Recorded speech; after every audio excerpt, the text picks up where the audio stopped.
Hello dear students. मैं doctor K Verma, assistant professor in chemistry, SRLS government PG college Karadera, BSc part second की inorganic class में आपका स्वागत करता हूं। पिछली कक्षा में हमने पढ़ा द्वितीय व तृतीय संक्रमण श्रेणी के तत्वों का रसायन, chemistry of elements of second and third transition series. इसके तहत हमने पिछली क्लास में इन सेकेंड और थर्ड सीरीज़ के ट्रांजिशन एलिमेंट्स की जनरल प्रॉपर्टीज़, सामान्य लक्षण के बारे में अध्ययन किया था, जिनमें से पिछली कक्षा में हमने देखा इनकी इलेक्ट्रॉनिक विन्यास, कि इनकी मेटालिक प्रॉपर्टीज़, इनकी ऑक्सीडेशन स्टेट, इनका संकुलन और परमाणुओं तथा आयनिक त्रिज्याएं, और इसके बाद क्रियाशीलता के बारे में पिछली कक्षा में हम चर्चाएं कर चुके थे। आज हम इस क्लास में दूसरी और तीसरी संक्रमण श्रेणी के तत्वों की घनत्व के बारे में चर्चा करेंगे।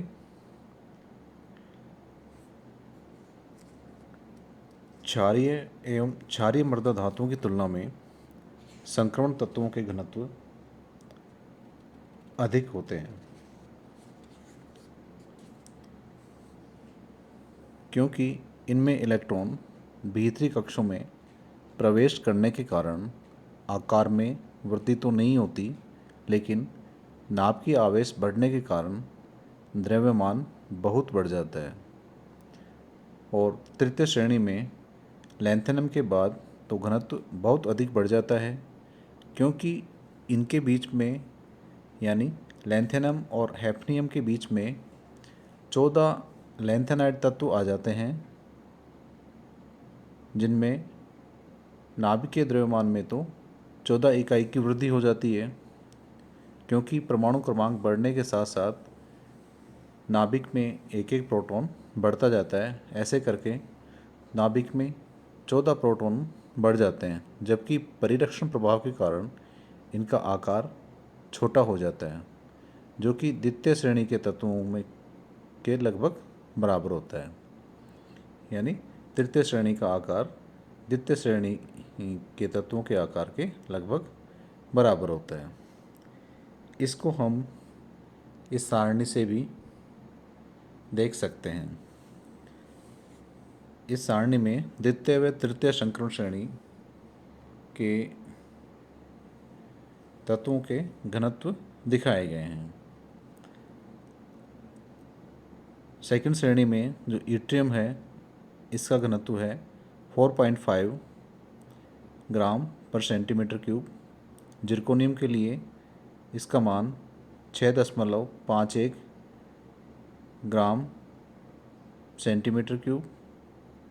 एनबी के लिए 8.57, एमओ के लिए 10.28 और टीई के लिए 11.5, आरयू के लिए 12.41, आरएच के लिए 12.39 और पीडी के लिए 11.99, सिल्वर के लिए 10.49 और सीडी यानी कैडमियम के लिए 8.65 ग्राम पर सेंटीमीटर क्यूब इनकी डेंसिटी आती है। थर्ड श्रेणी की बात करें, हम थर्ड सीरीज़ की बात करें, तो लैंथेनम के लिए डेंसिटी का मान है 6.17 और हैफनियम के लिए 13.28। अब यहाँ देखिए, लैंथेनम से हैफनियम पर जाने पर डेंसिटी का मान एकदम से दोगुने से भी ज़्यादा हो गया है। इसके बाद टीए के लिए 16.65, डब्ल्यू टंगस्टन के लिए 19.3, रीनियम के लिए 21.0, ऑस्मियम ओएस के लिए 22.57 और इरिडियम आईआर के लिए 22.61 और प्लेटिनम के लिए 21.41 और एयू ओरम यानी गोल्ड के लिए 19.32। और Hg मरकरी के लिए 13.53 ग्राम पर सेंटीमीटर क्यूब। तो ये इस टेबल में सेकेंड सीरीज़ और थर्ड सीरीज़ के डेंसिटी की कंपैरिजन किया गया है। तो इस सारणी को देखने पर यह पता चल रहा है कि इसमें से सबसे जो उच्च घनत्व है वो इरिडियम IR का है 22.61 ग्राम पर सेंटीमीटर क्यूब, और उसके बाद है ओस्मियम OS 22.57 ग्राम पर सेंटीमीटर क्यूब। घनत्व के मान इतने उच्च हैं कि इसका अनुमान इस बात से लगाया जा सकता है कि इन धातुओं से यदि एक फुटबॉल बनाई जाए तो उसका वजन 320 किलोग्राम के बराबर होगा।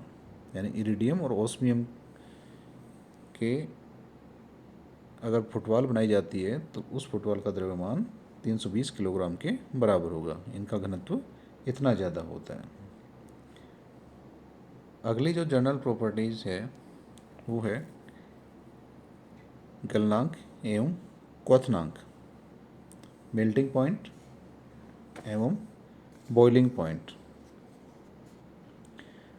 संक्रमण धातुओं के गलनांक क्वथनांकों के मान अत्यंत उच्च होते हैं और यह मान लगभग 1000 डिग्री सेंटीग्रेड से ऊपर होते हैं।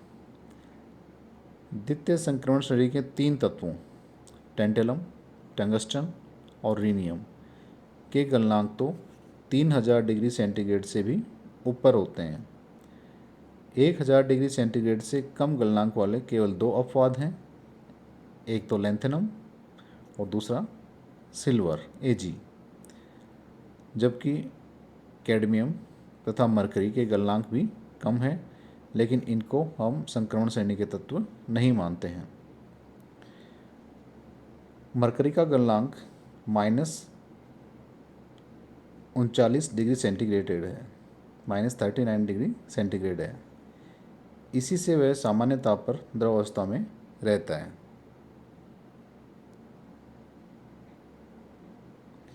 मरकरी की द्रव अवस्था का कारण है इसका उच्च आयनन विभव। संक्रमण तत्वों की तीनों श्रेणियों में मरकरी का आयनन विभव सर्वाधिक होता है।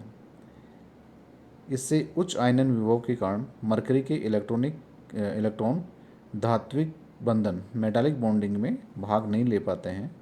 मरकरी की एक और विशेषता यह है कि इसका वाष्प घनत्व अत्यंत उच्च होता है और इसकी वाष्प असाधारण या उत्कृष्ट गैसों की भांति एक परमाणुवीय है, मोनो एटॉमिक होती है। तो मरकरी की वेपर जो कि अत्यंत विषैली वाष्प होती है, इसको फैलने से रोकने के लिए इसे किसी द्रव फॉर एग्जाम्पल टोलुइन की सतह से ढककर रखा जाता है। ऐसे ही वातावरण में खुला नहीं रखते हैं। तो ये थे संक्रमण श्रेणी के गलनांक एवं क्वथनांक थर्ड एंड सेकंड सीरीज़ के। इसको इस सारणी में भी दिखाया गया है कि इट्रियम का जो गलनांक है वो 1530 डिग्री सेंटीग्रेड है, जिर्कोनियम का 1857, Nb का 2468, मोलिब्डेनम 2620, टेक्नीशियम 2200, रुथानियम 2282 और रोडियम 1960, पैलेडियम 1552, सिल्वर 961 और कैडमियम का 321। इसी प्रकार थर्ड सीरीज में लैंथेनम का 920, hafnium 2222, tantalum 2980, tungsten 3380, rhenium 3180, osmium 3045, iridium 2443, platinum 1769 और ओरम 1064 और मरकरी -39। अगला जो इनका गुण है वो है आयनन विभव। संक्रमण तत्वों के आयनन विभव के मान S ब्लॉक व P ब्लॉक तत्वों के मध्यवर्ती होते हैं। और इनके मान 500 से 1000 किलोजूल पर मोल तक होते हैं। इन उच्च मानों के कारण इनका विद्युत धनात्मक गुण कम होता है, जिससे इनके आयनिक गुणों की तुलना में सहसंयोजक गुण अधिक होते हैं और उच्च आक्सीकरण अवस्था में तो ये लगभग सहसंयोजक ही होते हैं। इसके बाद इनके चुंबकीय गुण दूसरी और तीसरी संक्रमण श्रेणी के, जैसा कि हम पहले पढ़ चुके हैं कि अयुग्मित डी इलेक्ट्रॉन के कारण अधिकांश संक्रमण धातु आयन अनुचुंबकीय और रंगीन होते हैं। अगली जो प्रॉपर्टी है इनकी वो है उत्प्रेरकीय गुण या कैटालिक प्रॉपर्टी। संक्रमण धातुओं की परिवर्तनशील संयोजकता के कारण ये समान उत्प्रेरण में क्रियाकारक के साथ अस्थायी मध्यवर्ती यौगिक बनाकर अभिक्रिया में उत्प्रेरण का कार्य करते हैं।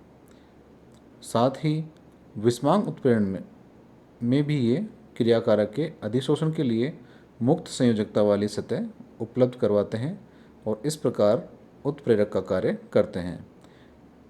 कुछ रासायनिक अभिक्रियाएं जिनमें द्वितीय तथा तृतीय संक्रमण श्रेणी के धातु अथवा उनके यौगिक उत्प्रेरक की भांति व्यवहार करते हैं, यहाँ पे लिखी गई हैं।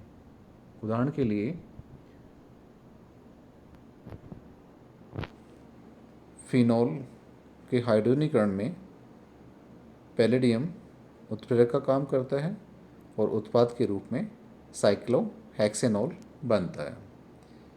इसी प्रकार वाकर प्रक्रम में पैलेडियम क्लोराइड कैटालिस्ट के रूप में काम करता है, जो C2H4 और वाटर के रिएक्शन में प्रयुक्त होता है, जिससे एसिटाल्डिहाइड और HCl उत्पाद के रूप में बनते हैं और पैलेडियम मुक्त हो जाता है।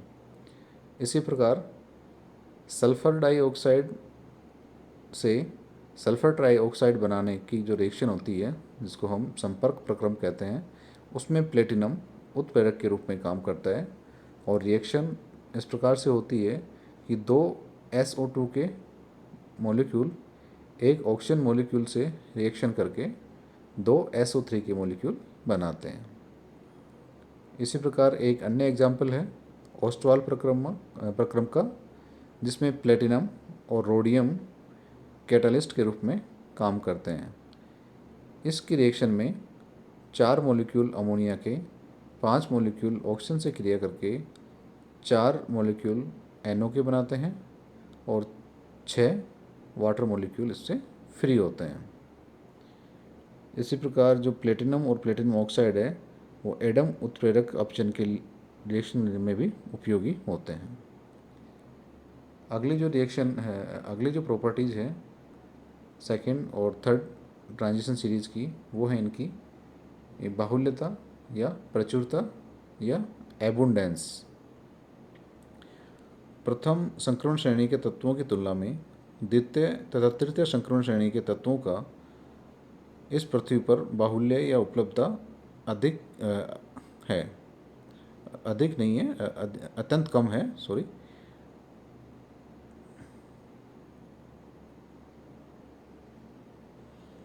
भार के अनुसार पृथ्वी पर पाए जाने वाले तत्वों में आयरन का स्थान चौथा है, जबकि टाइटेनियम 9वें स्थान पर है और मैंगनीज 12वें स्थान पर आता है।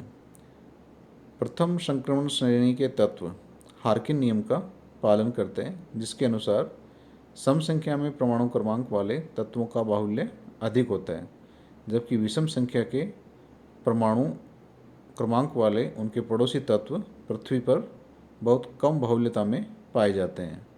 मैंगनीज इसका अपवाद है। और टेक्नीशियम तो प्रकृति में पाया ही नहीं जाता। बाकी द्वितीय व तृतीय श्रेणी के अंतिम तत्वों जिनमें technetium, ruthenium, rhodium, palladium, silver, cadmium व rhenium, osmium, iridium, platinum, aurum और मरकरी में से किसी भी एक तत्व की पृथ्वी पर उपलब्धता 0.16 ppm से अधिक नहीं है।